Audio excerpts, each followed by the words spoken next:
What is up, guys? Taylor Sleaford here, and today I'm going to talk to you about how to better manage stress. And the main way we're going to do that is through what I call nervous system resets. But before I can tell you about that, let's talk about stress. What is stress? Why do we have it? How do we manage it? So first I want you to pause and think about what comes to mind when I say the word stress. Is there a specific memory? Is there a specific sensation in the body? What thoughts come to your head? I would venture to bet that it's negative, right? And a feeling of overwhelm or anxiety, a negative memory. We look at stress as a bad thing, but it's not all bad. Stress is a necessary part of life, right? It's how we get stronger in the gym. It's how we meet deadlines. It's how we stay safe in certain experiences. So when it comes to understanding stress, we need to understand the nervous system, right? So within the nervous system, we have the autonomic nervous system. And essentially we have sympathetic and parasympathetic, right? So you have to understand that what most people look at that as the fight or flight and the rest and digest, right? So most of us are in that fight or flight all the time. We're really upregulated is the easy way to talk about it, rather than being able to downregulate, being able to relax and recover, right? So the question is, okay, how do we make sure that we're not always upregulated? And then how do we step into being downregulated, right? So to talk about that, I love to give an example. There's a book called Why Zebras Don't Get Ulcers. And essentially this physiologist went out into the wild because we know that stomach ulcers are related to stress. And we see them a lot in humans, but we don't see them in animals. So we went to ask why. So we think about that. There's the zebra out in the wild, it's doing its thing, it's super relaxed, it's downregulated, it's in that rest and digest state, and then all of a sudden a lion comes. And one of two things happens. Immediately it gets upregulated. It's in that fight or flight, adrenaline is pumping so that it can start running and get free and get to safety. And that's where one of two things happens. So it's super stressed out, either it runs, it gets away, and as soon as it gets away, it's downregulated. It's completely relaxed. It's like a switch is flipped immediately. Or what's the other alternative? It's super stressed and then it gets eaten by the lion. It dies, well now it's not stressed either. And that's how the animal kingdom works, where when they have stress, our ancestors or animals in the wild, it's like we're really stressed, we need to get food, we need to get shelter, we need to get safety.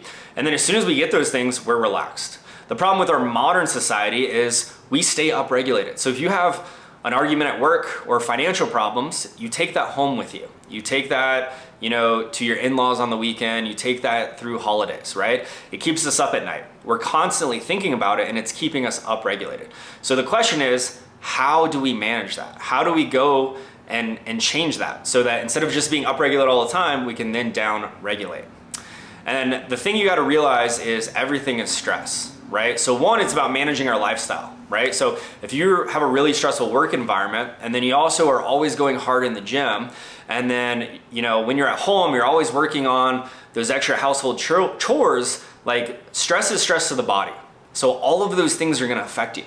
So we gotta realize that if we do have a high stress area in our life, we need to manage that with other things, right? So if that's your work environment, maybe it's picking a workout routine that is more relaxed. It's lower intensity. It's yoga. It's running at a lower heart rate rather than like high intensity training. Like those are things to realize.